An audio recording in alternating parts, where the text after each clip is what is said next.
Okay, yeah. So when I first got this invite to this event, I was surprised to see that it was a theatrical performance. I've been to many of your speaking events. Yeah. What is it that made you want to use the arts as a way to communicate your message and raise awareness? Well, that's a good question. You know, I was raised, my dad trained me to be an orator. He said the Japanese culture is one in which people don't want to stand out. So you know, this story about if a nail sticks out of the floor, you pound it down. That's their whole attitude. But he said, coming to Canada, Japanese are too shy, and you know, you get asked. He said, if you want to compete in Canada with white people, you have to be able to get up and speak. So he trained me, made me enter oratorical contests and all of that. So my great, I guess, skill or ability is public speaking. But when I was offered this opportunity to do a theater, I thought, oh, that's a different angle. I did it for a lark, actually, just for the hell of it, right? Yeah. I was shocked at the response. I can give a speech in which people will give me a standing ovation and people will cry. Yeah. But the impact in a theater, you know, last night we had, it must have been 600 people there. Wow. And yet there's, all I can see up there, everybody is black. Yeah. All I can see is the front couple of rows. So it's as if we're just dealing with that group. And I don't know, you touch people in a very profound way in a theater, much more intimate. Yeah. I could see. We watched some of the promo videos for this, and there's a moment when you and Tara have a dance together, and it's so touching. Like I get chills because you can feel it. I thought that was going to be the corniest part of the film, getting up and dancing, and it was shocking to me that you could feel people kind of, you know, an intake, and they were so with us and many people have told me they just cried their eyes out. I got a little choked up when I saw it was really something. Yeah. So you know, I noticed it's also like this is focused on your love story, you and Tara, and like how is your love for each other interconnected with your love of nature? Well, I mean, we share a kind of love of nature through our own backgrounds. Very different backgrounds, but of course the causes are, as a couple, your primary concern is what's happening to the world for our children. Our responsibility as adults is to receive the world from our ancestors, and it seems to me to care for this so we can pass it on to our children.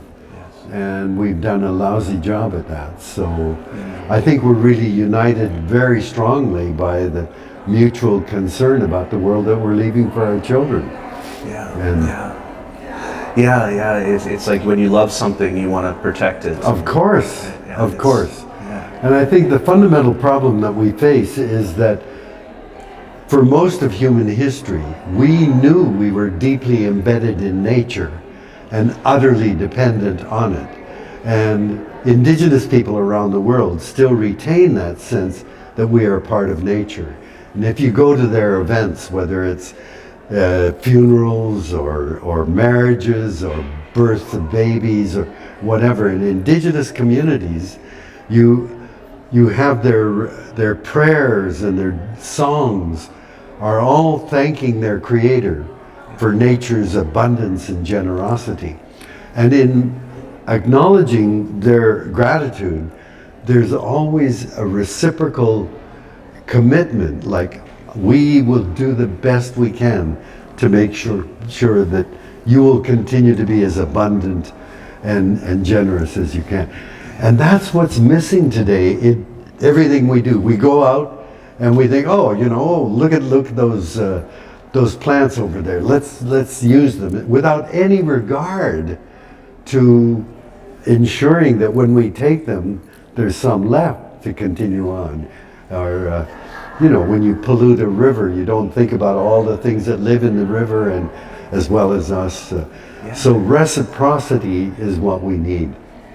A reciprocal obligation or responsibility to care for the thing you're dependent on. The challenge we face today is in the 85% of Canadians live in cities. And in a city, your highest priority is your job, right? You need a job to make the money to buy the things that you want. And so we come to think, oh, nature is out there. As long as there are parks and everything, I got to work here. My job is the important thing.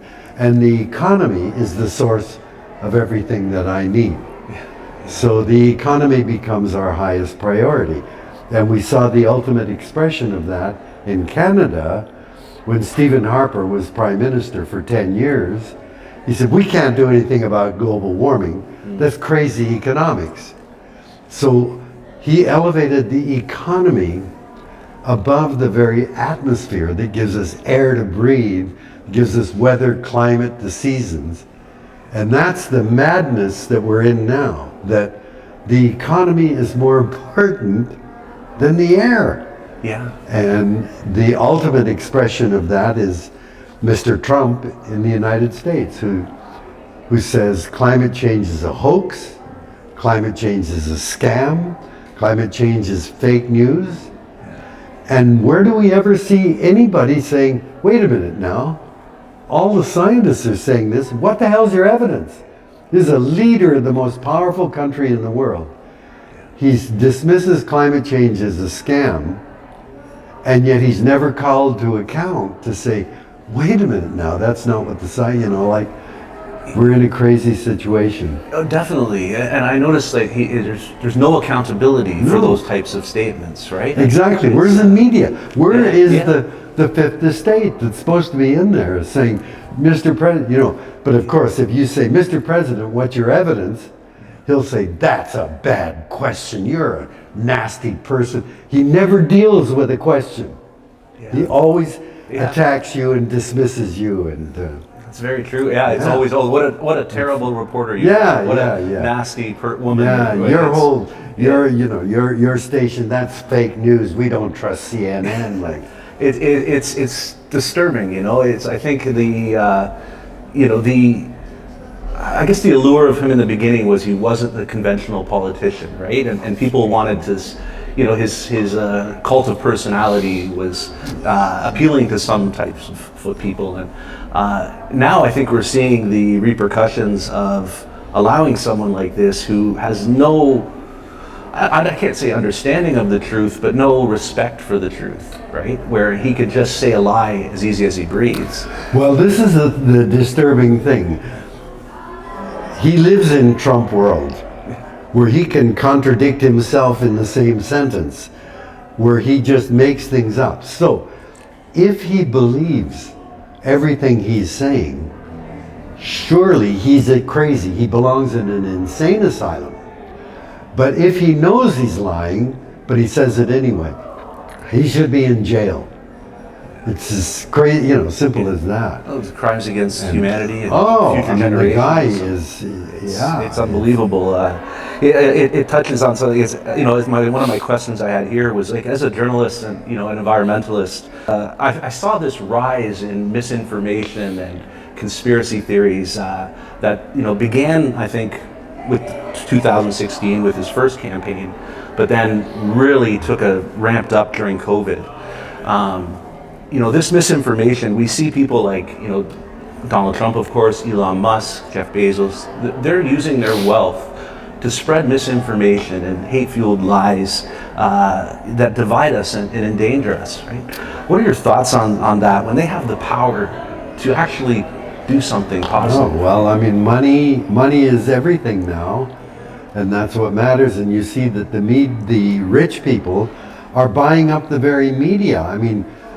Elon Musk owns Twitter, now X, and anyway, he's created an outlet that is filled with racism and all kinds of stuff. But he bought it, and now you see that Ellison, I think, another multi-billionaire, is buying CNN. Jeff Bezos has bought the Washington Post. You have Rupert Murdoch, who owns, the Wall Street Journal. All these guys are now controlling the very media through which we are informed. It's really a frightening situation. Yes, yeah. And to think of there was something Musk said which really hit home, and the implications and consequences of his words. Like he said, like the fundamental weakness of Western civilization is empathy. And I was thinking about your performance, your love story, and how how it kind of relates to your passion for nature and the environment. And I was, those words, like they have the potential to kind of absolve people of responsibility for wanting to protect the earth, right? Like if empathy is a weakness, then why should we care about the people downstream? Yeah. Right? Like empathy, I think, was one of the great attributes of our species. To see others, for us to sit here in Canada and see what's going on in the Arctic with the Inuit, or see what's happening in Africa, and feel a response. No other animal does that. Our empathy, it seems to me, is the great thing that unifies us as a species. Watching the footage of the smoke coming, the plumes of black toxic smoke coming out of the oil wells in Iran right now.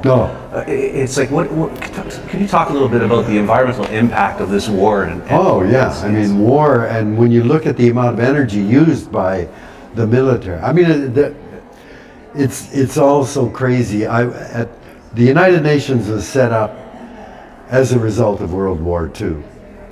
And, the world was sickened by the amount of death and so on. And at that point, we could have eliminated war altogether if we had said, look, every country in the world, whatever your military budget is, cut it in half and give that half to the United Nations. And support then an army made up of people from all of the nations that will enforce peace anywhere there. So they've got the military budget, so that every nation will save half of their military budget now. They don't have to worry about setting up an army. That army then will go and international and enforce peace around the world. We could have eliminated war. But Eisenhower warned. Here was the general of the American army. Eisenhower became president, and at the end of his stay, he warned of the military-industrial complex, and he was right. The military budget of the American people is monumental, like it's bigger than the entire GDP of most countries in the world. And every bullet fired is money in the pocket of the military-industrial complex. Every shell that's sent, every rocket, I mean, that's all money going into business. I saw a statistic yesterday. $11,500 is spent every second during this war so far from the American taxpayer. Every second. Like it's over $1 billion a day. It's incredible. Like it's imagine, like you said, what we could do with that elsewhere. And of course, when you look at the fires, if these ships in Hormuz are sunk and burned, all that oil is going, that's all greenhouse gas, right? So in 1 gallon of gasoline, you make, if a gallon of gasoline is 18 kilograms, you produce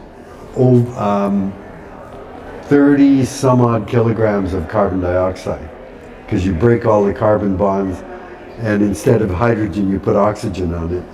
So you make that much more. It takes one big tree a year to remove 1 gallon of gas that you've burned. And every time I look at those ships, all of that's going to have to be removed. It's just adding to the blanket of greenhouse gas. This is my answers are way too long.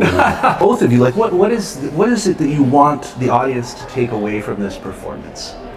That's one last question. Now, are we talking about the play or the Yeah, event? the play. The play. Oh, the play. Yeah. Let me just give an answer and then I'll leave it Sure. and go. You know, for me, there are two things. One is what two people who come together happen to fall in love can do as a team, the things that we've done together.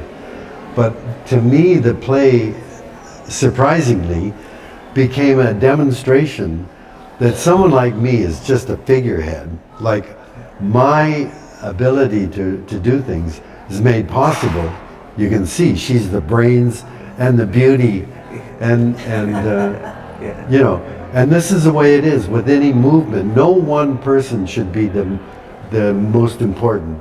A movement is made up of all kinds of people who added together can do something, and I hope that comes through very strongly. She's the star of the play, and I can't wait to see it. It's I was saying to David earlier, it's such a unique approach to sharing your story, and yeah. But let her answer what. I just We learned environmentalism really from working with First Nations. You know, we were it was in the late 70s, I think, that David met the Haida, and so it was because of a Nature of Things show that he did on South Moresby, where they were trying to protect the logging in Windy Bay and the whole southern part of the archipelago, and so then he told me about it, and so we became involved, you know, and so every environmental campaign I've ever been on has been led by First Nations. Yes. So we didn't really come to it as environmentalists. We learned environmental work from Indigenous people, because they just taught us, and that's been the same all the way through, really. You know. I've always always respected their their approach to like stewardship through like looking after future generations. Yeah. I think that really is at the heart of environmentalism. Right? Well, yeah, environmentalists. So you know, we're the colonialist culture. I mean, we've come along and we learned environmentalism after we'd already sort of spread out and taken over and destroyed a lot of things, and we still are extractive. You know, trying to mine and drill and log and catch all the resources, and so we've had to learn it sort of after the fact. But Indigenous people, they have such a sense of responsibility to the land that they are from, and we lost that, you know, as we emigrated here and there and moved around, and so we have a lot to learn. Is they feel that when they interact with the land and the sea and the air, they have to give back, and so that it can be taken care of. So they're stewards as well as receivers of the goodies of life, you know. And we had to learn that. But it's very profound learning. But the great thing about it is there's so much fun, right? Because you're out in the wilderness and you're sitting around a campfire and drumming and singing and eating wonderful food, and people are very generous. So that's how we got drawn in, and then we started being introduced to other groups who were fighting for different parts of the territory or different fish or whatever, and they were just so fascinating that we were drawn right in, and so we were just helping. Yeah, I asked David this question, and I'd like to get your thoughts on it. Your love for each other, how does that interconnect with your love of nature? Yeah, that's a good question. You know, we've been married now 53 years, and we've kind of grown and evolved. We've changed, both of us, but we kind of change in the same way. We get all worked up about some new writer or thinker, you know. I think, wow, this is so fascinating, and then and when we first got introduced to First Nations, and we were fascinated by that. I think that we are kind of two halves of a whole. Like, we're different, You know, I always talk about left brain and right brain, and I think David's a little more left brain being a scientist, you know, and I'm a little more right brain being female, and my whole academic work was in literature. And so we kind of complete each other. And I think that balance is essential, because I feel that nowadays our dominant culture is going so left brain, you know, into monetizing and measuring and linear thinking and individualism as opposed to community, that you really have to be careful to keep that balance, right?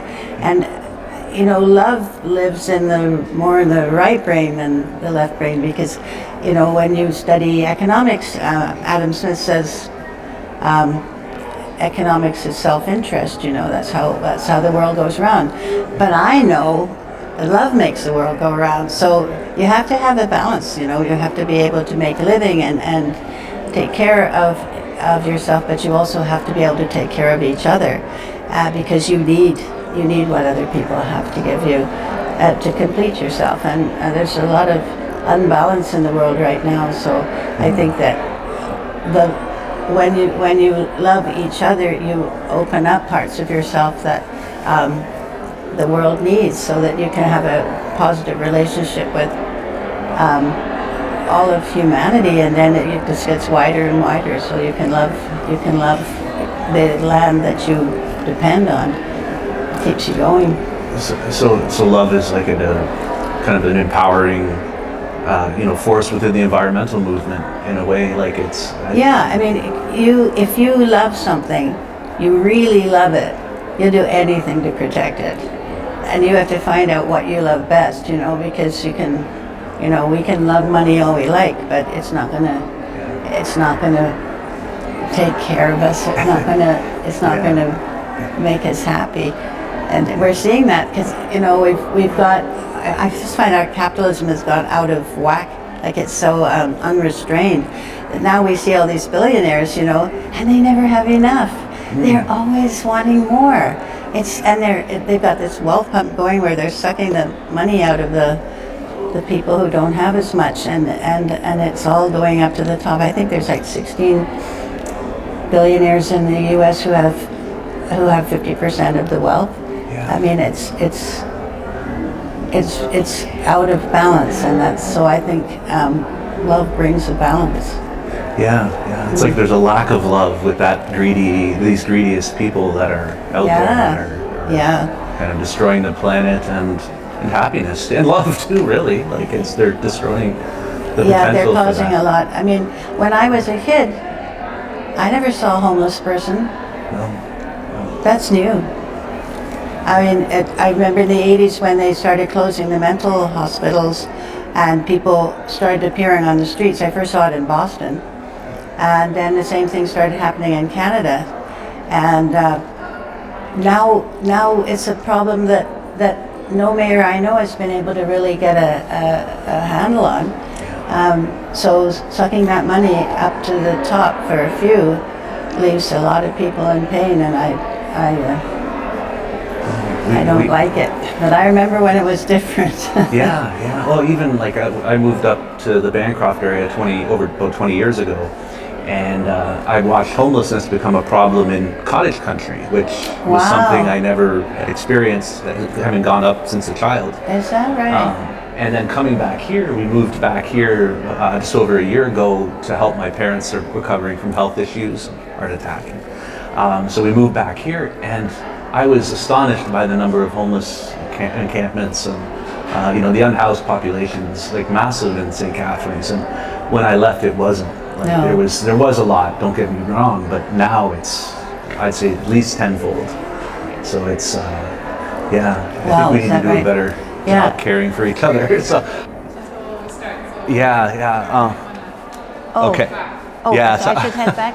Okay, you got a last question? I think, or is that enough? I think, I guess I'll ask you the last, what do you want the audience to take away from this, the theatrical performance? Oh, from the theatrical performance.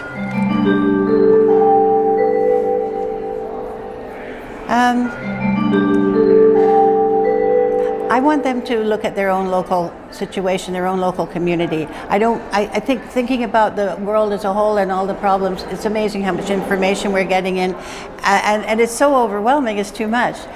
So you have to think about your own home, St. Catharines or whatever town you live in, and something there that you love, you know, and protect that. Like whether you want to help the homeless or the food bank, or there's a stream that is full of garbage or something, you know, then you can decide, well, I really love that stream. I remember when it was a lot prettier. I'm going to get my friends and my kids, and I'm going to have a Saturday cleanup day, and I'll just let my neighbors know, and then, you know, you have fun. You bring some cookies and coffee or whatever, and you have a good time, and like make it a party.